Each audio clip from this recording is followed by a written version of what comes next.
Lent, every year, these 40 days leading to Easter, draws us back into the desert wilderness with Jesus. Into the wilderness is where the Spirit drove Jesus after his baptism as beloved. So we return there with him, letting the wilderness of our current lives form us, as it did for Jesus, as beloved, and transform us, as it did for Jesus, into who we are and what we are to do. Yet this Lent, we have to ask ourselves, haven't we had a whole year of wilderness already? And yes, we have, which is why this Lent 2021 at Salt House, we let the wilderness of this year be with us by drawing us closer together so we can witness to each other's pain and grief we carry. And so our Lenten journey is called I Need a Witness. We all need a witness to be close enough to hear our pain. We will follow the lead of the Black church in America, how historically the Black church places such importance on the function of witness or testimony. Stories shared from the pulpit and also from the sofa or kitchen table. As someone shares their story of pain, there's the audible response of testify and can I get a witness? Here, this sharing and witnessing performs two functions. First, it affirms their pain, trials, or suffering as real and not imagined. Second, it affirms God's presence and grace as real and not imagined.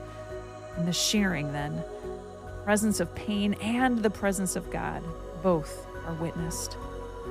To aid you in this journey, you can print off your own Lenten bingo card offering daily opportunities to ask, how am I showing up with others today? Which closes the distance between us and creates space to witness. It is this daily practice that will form us this Lent.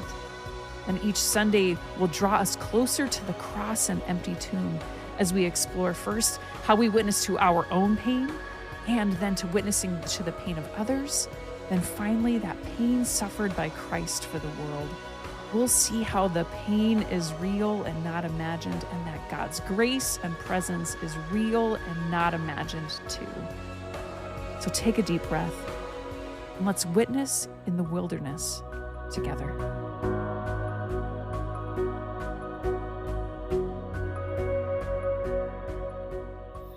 In Sturgis, South Dakota, there is a population of some 6,000 people.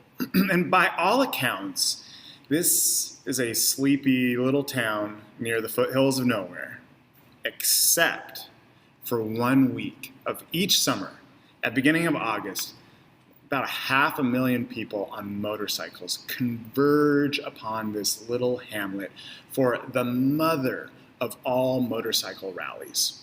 And in most years, you'll find like just the most amazing bikes, the fastest bikes, the newest, shiniest, loudest, most tricked out bikes in the world, all gathered together in one place for one crazy week. Now, I've always wanted a motorcycle, something really mean looking, something that like, when you rev it up, car alarms go off all down the block, you know. Because it is true what they say. 4 wheels might move the body, but 2 wheels moves the soul. There's just nothing like the feeling of riding a motorcycle, the road whizzing past you, only inches below you, just cutting through the warm summer air. Oh, just feels like freedom. I kind of like to own a motorcycle.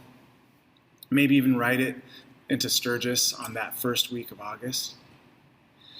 But I've taken my motorcycle licensing test twice and failed both times. I used to own a scooter. It was this little scooter called a Twist and Go. And people would look at it and say, oh, that's cute. I was not going for cute. I mean, this thing would barely make it up to 50 miles per hour going down a steep hill.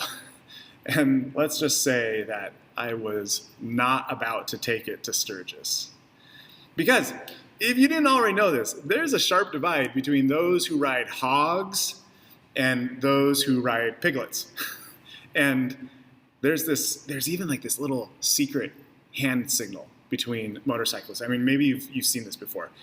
Two motorcycles are driving past one another on a street, and one rider, lifts their left hand from the handlebars and points down with a couple fingers. Have you ever seen this before? It's kind of like this nonchalant thing that they do. And from the outside, I always imagined that, one of them saying, "Hey, nice bike," and the other one saying, "Thanks, live free or die." Okay, I will. But when I rode my twist and go scooter, I would do this to other motorcyclists, and I never got a wave back. Believe me, I tried. And I hear that there's other clubs that have secret handshakes too, like Vita Beetles or Jeeps. And come to find out, they would not wave back at me either. So some bikers, they'd smile, they'd give me a little token wave, but they were kind of like, yeah, right. So I even got some less than polite hand signals too. It was obvious that my twist and go scooter was not impressing anyone with a motorcycle. So now,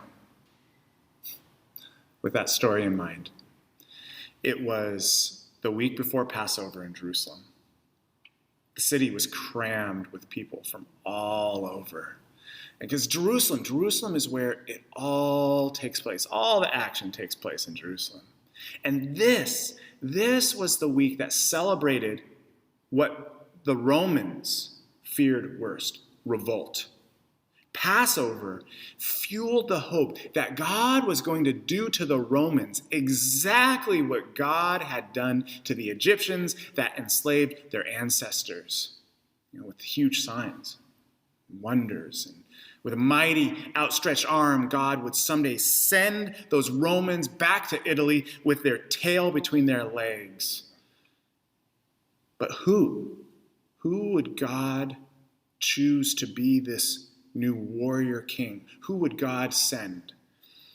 So into all of these expectations, enter Jesus' gang. And they are so excited about entering the city. They're telling everyone, this guy is it.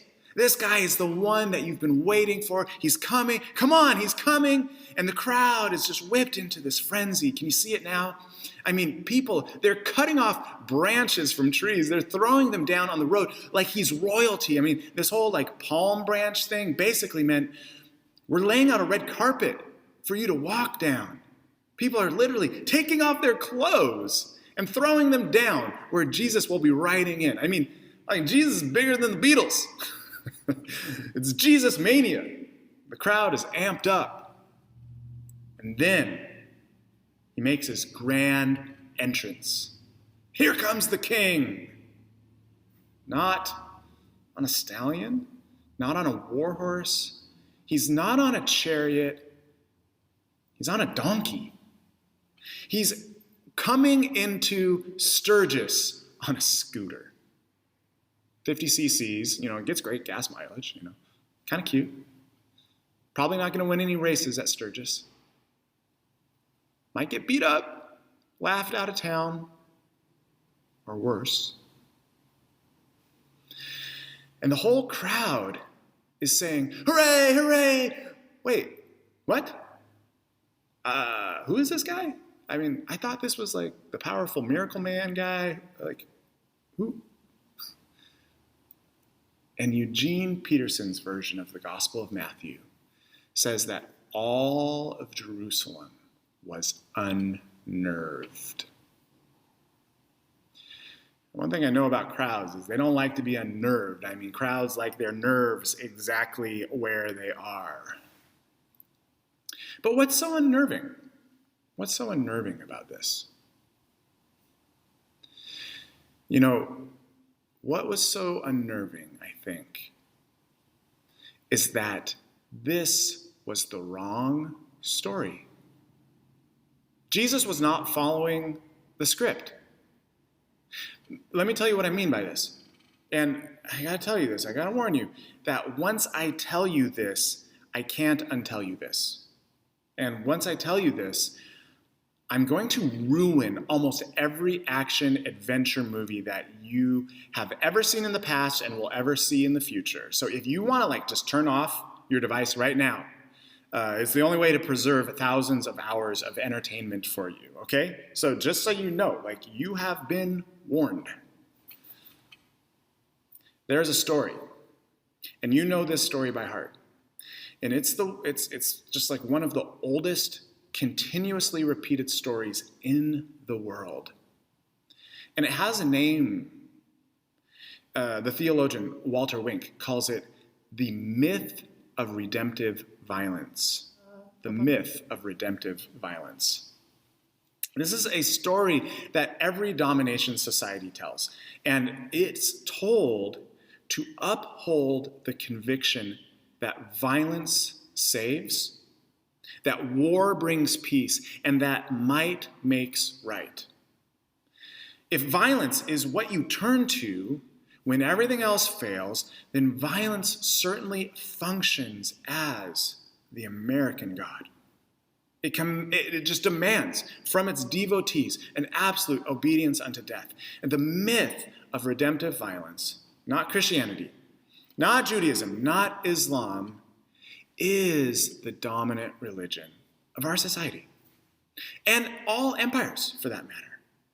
And I know, you still don't believe me, okay? But let me first describe this story to you, and then you decide if I'm lying or not, okay? So here, let's look at an example.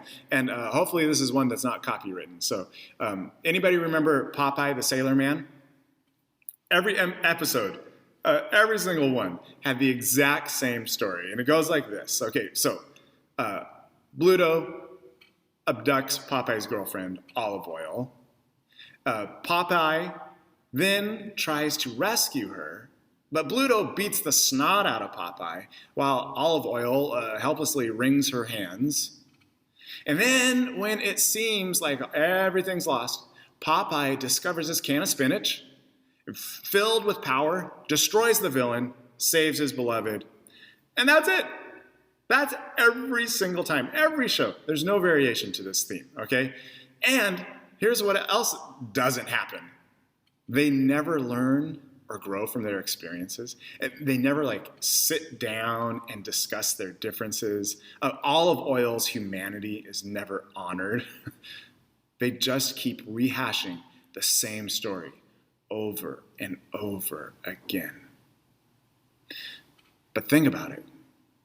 Isn't that the same basic story of every single action, adventure, superhero, cop show, Western, spy thriller? I mean, nearly every single movie ever made. I mean, the details might change, but the plot is so predictable. So here's what Wink says.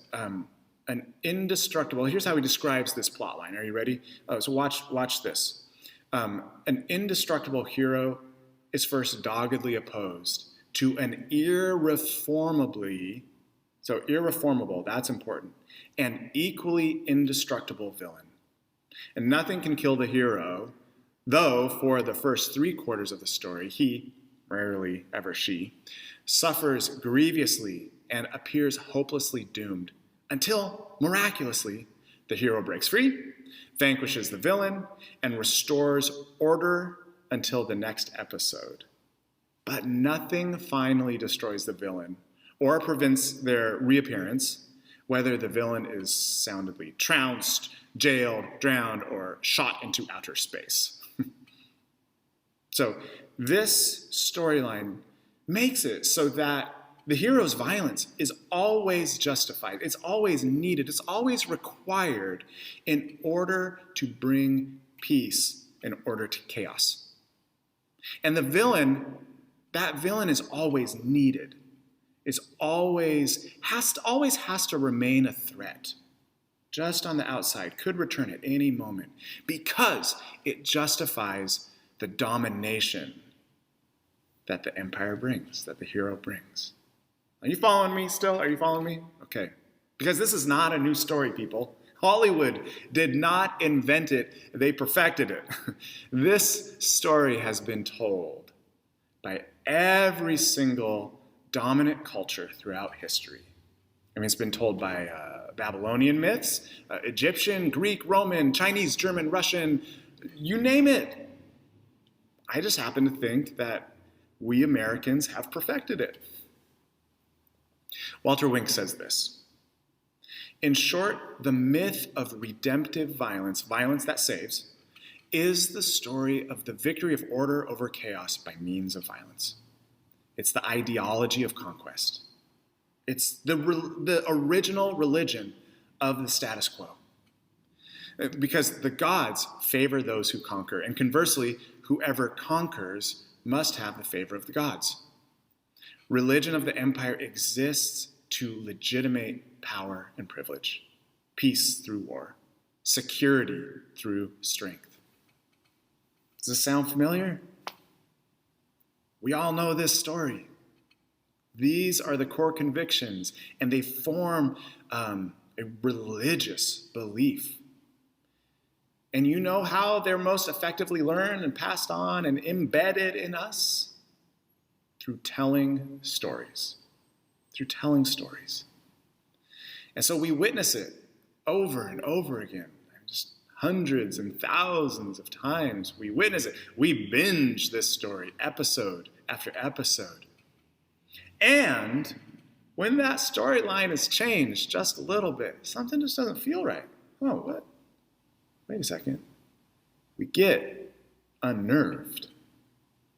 Kind of like when here comes Jesus riding into Jerusalem, not on a war horse, but on a donkey.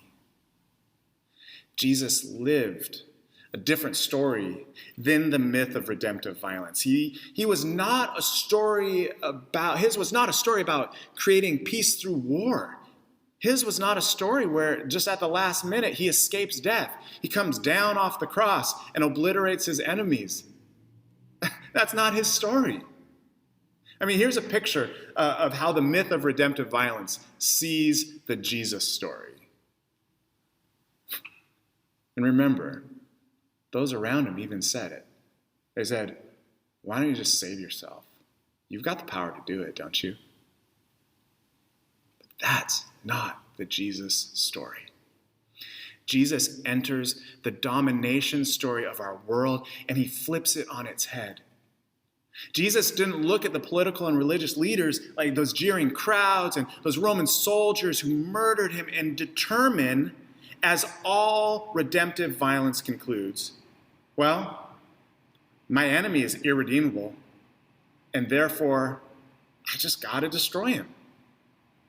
Rather, Jesus looked at them as he was being murdered. And Jesus says, Father, forgive them. They just don't know what they're doing. Because for Jesus, there is no such thing as an irredeemable enemy. Rather than return evil for evil, Jesus rather died for his enemy than destroy others and save himself. What wondrous love is this, people? And it's the only way out of the loop that our world is trapped in. Because violence can never stop violence, Wink says. Violence can never stop violence because its very success leads others to imitate it. Oof. Jesus says, if you live by the sword, you're going to die by the sword.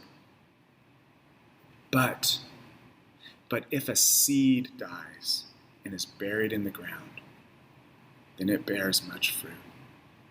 What a mystery. What a rare story, people. So this sermon here, it's really just a trailer for a very rare and strange story that we're going to tell in its entirety on Friday night. And I hope you can join us for it. It's at 7 p.m. this Good Friday. And as you hear, as you're a witness to this story, I hope that you become unnerved. That is fitting.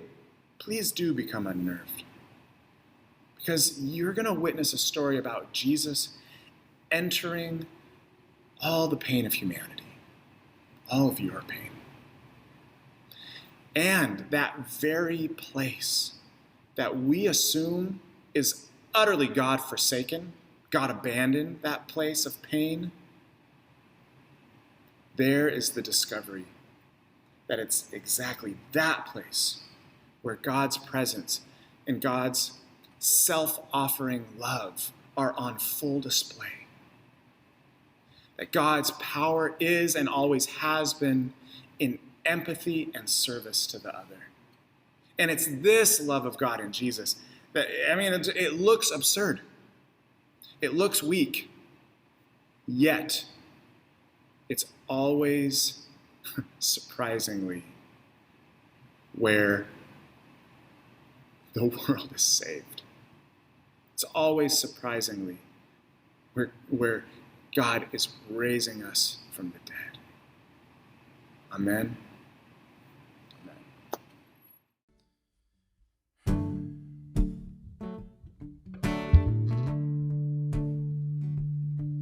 There's a world at war, caught in suffering, silent casualties.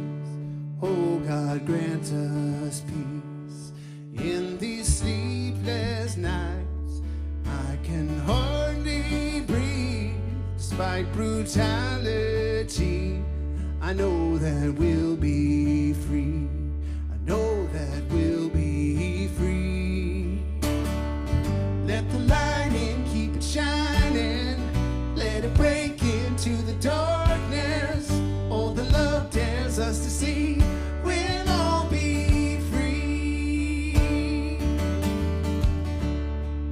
In these desperate times, love will hold us here. Love will join our hands, keep us to have no fear. So we lay our hate down to wash their feet. When we see our brother, oh, we'll all be free. Yes, we'll all be free. Let the light in, keep it shining. Let it break into the darkness. All the love dares us to see.